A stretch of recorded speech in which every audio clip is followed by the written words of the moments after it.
Coucou les amis, donc je reviens avec la boîte zen ou pas zen pour vérifier un peu votre taux de zénitude face aux aléas du quotidien.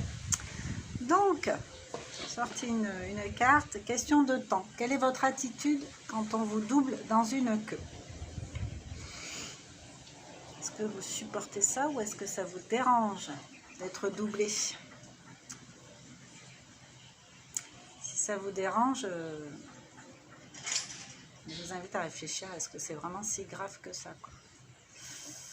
Moi, l'autre jour, on arrivait à un embranchement en fait qui se rétrécissait.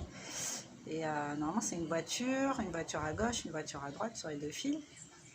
Et on fait la queue. Mais non, il y a un monsieur qui a décidé qu'il allait passer devant moi. Donc sur le moment, moi je me dis, bah non, tu vas pas passer devant moi. Donc je commence à vraiment me coller à l'autre voiture. Puis je vois qu'il insiste et je me dis, je vais pas aller me casser la binette ou me mettre dans les états pas possibles pour un illustre inconnu dont je n'ai cure en fait. Donc voilà, je l'ai laissé passer. Il m'a regardé, je l'ai regardé, je l'ai fait. Et puis voilà, je pense qu'il était content de lui. Je ne sais pas ce que ça lui apporte ce genre d'attitude, mais en même temps, j'ai même pas envie de savoir parce que je trouve ça tellement puéril et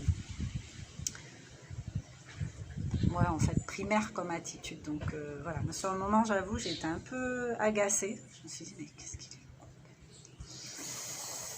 Ah, allez, on se calme, je respire, je le connais pas, tout va bien, on s'en fout, ça existe. Tant pis pour lui, c'est à lui de faire son job avec lui. Moi, je vais pas me laisser envahir par les émotions envahissantes, déplaisantes. Rien que je fais que croiser, j'ai autre chose à faire. J'ai pas envie de baisser ma vibration avec ça. Donc voilà, j'ai fait ce travail sur moi.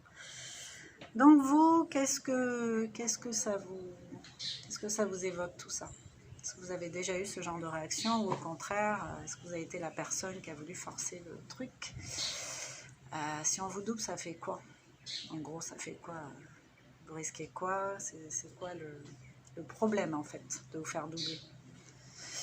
Donc voilà, essayez de cogiter, de réfléchir aux enjeux qui sont en train de se faire quand il y a des actions comme ça sur la route. Allez, question de simplicité. L'inactivité vous donne-t-elle le vertige ou des ailes? Est-ce que le fait de ne rien faire, d'être inactif, ça vous donne le vertige? Waouh, super, j'ai rien à faire. Je vais pouvoir ne rien faire. Je vais pouvoir faire à mon rythme ce que j'ai envie de faire. Ou alors, le vertige serait plutôt, mon Dieu, qu'est-ce que je vais faire de tout ce temps? C'est ça, qu'est-ce que je vais faire? J'ai rien à faire. Un vertige, c'est pas une sensation super agréable. Les ailes, bah, c'est ouais, c'est pas super, je vais pouvoir faire plein de trucs, je vais surtout me poser pour réfléchir ou pas. Enfin, c'est plutôt de prendre du bon côté. Et vous, est-ce que vous avez tendance, devant l'inactivité, à être content d'être inactif? Parce que ça vous arrive souvent. Je pense que c'est dans les cas où ça n'arrive pas tant que ça en fait. Ou alors, est-ce que vous n'aimez pas ça du tout, l'inactivité?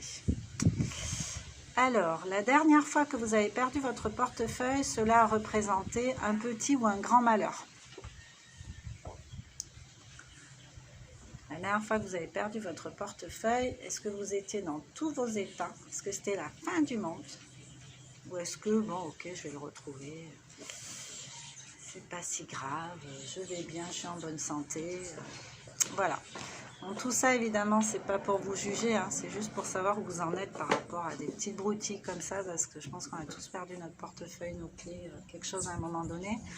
On a tous été doublés par quelqu'un d'impatient. On a tous doublé.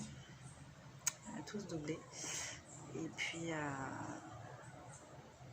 je pense qu'on a tous aussi été à un moment inactifs. Est-ce qu'on s'est accordé ce droit ou est-ce qu'on l'a subi? Voilà, autant de questions à vous poser pour faire émerger les réponses et vérifier encore une fois où vous en êtes par rapport au temps, à la zénitude, à vous, tout simplement.